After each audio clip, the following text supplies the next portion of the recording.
আপনি কি জানেন, অনেক মানুষ নানা সময়ে অ্যালার্জির সমস্যায় ভোগেন। হাঁচি, কাশি, চুলকানি, চোখ লাল হওয়া, এইগুলোর কারণে দিনটা একেবারেই খারাপ হয়ে যায়। আপনি কি চান অ্যালার্জি থেকে সহজভাবে মুক্তি পেতে? তাহলে এই ভিডিওটি একদম শেষ পর্যন্ত দেখুন। আমি আপনাকে দেখাবো ঘরে বসে কিভাবে অ্যালার্জি কমানো যায়। প্রথমে আমরা জানব অ্যালার্জি কি। অ্যালার্জি মানে হলো দেহের অতিরিক্ত প্রতিক্রিয়া।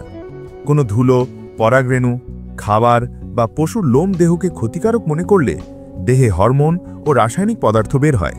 তখন আমরা হাঁচি, কাশি বা চোখ লাল হওয়া অনুভব করি।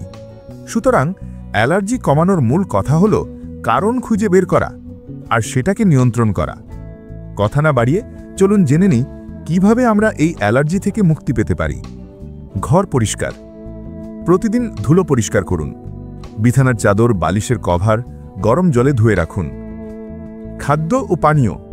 অ্যালার্জি অনেক সময় খাবারের কারণে হয়, তাই খেয়াল রাখতে হবে কোন খাবার খেলে অ্যালার্জি বাড়ে। সাধারণত এই খাবারগুলো অ্যালার্জি সৃষ্টি করতে পারে, যেমন দই, পনির, বাদাম, চিংড়ি মাছ, ডিম। প্রিজারভেটিভ বা প্রক্রিয়াজাত খাবার যেমন কেক। কিছু ফল যেমন আম, কাঁঠাল বা স্ট্রবেরি। যদি কোনো খাবার খেলে চুলকানি, হাঁচি বা গলায় অস্বস্তি হয়, তাহলে সেই খাবার পরিহার করুন। ছোটখাটো পরীক্ষার মাধ্যমে বুঝুন কোন খাবার আপনার জন্য সমস্যা করছে। ঘরোয়া প্রতিকার। হালকা গরম জল দিয়ে নাক ধুয়ে নিন। লেবুর রস মিশিয়ে জল পান করতে পারেন। তুলসী বা আদার চা পান করুন। ঘুম ও ব্যায়াম। পর্যাপ্ত ঘুমান, হালকা হাঁটা বা যোগ ব্যায়াম করুন। আমি আপনাদের একটি ছোট্ট গল্প শোনাই। আমার পরিচিত রুমা ছোট থেকেই অ্যালার্জিতে ভুগত। সারা বছর হাঁচি, কাশি, চোখ লাল হওয়া সবই তার জীবনে বিরক্তি সৃষ্টি করত। কিন্তু যখন সে ঘর পরিষ্কার রাখা, স্বাস্থ্যকর খাবার খাওয়া আর ঘরোয়া প্রতিকার নিয়মিত করতে লাগল, মাত্র কয়েক সপ্তাহে তার অ্যালার্জি অনেক কমে গেল। এখন সে স্বাভাবিকভাবে ঘুমাতে পারে, বাইরে বেড়াতে পারে এবং তার জীবন অনেক আরামদায়ক।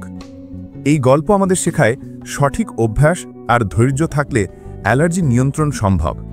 মনে রাখবেন, অ্যালার্জির কারণ খুঁজুন, ঘর পরিষ্কার রাখুন, খাদ্য ও পানীয়র দিকে খেয়াল রাখুন, ঘরোয়া প্রতিকার ব্যবহার করুন, পর্যাপ্ত ঘুম ও হালকা ব্যায়াম করুন। অ্যালার্জি একদিনে পুরোপুরি চলে যাবে না, কিন্তু নিয়মিত চেষ্টা করলে নিশ্চয়ই কমানো সম্ভব।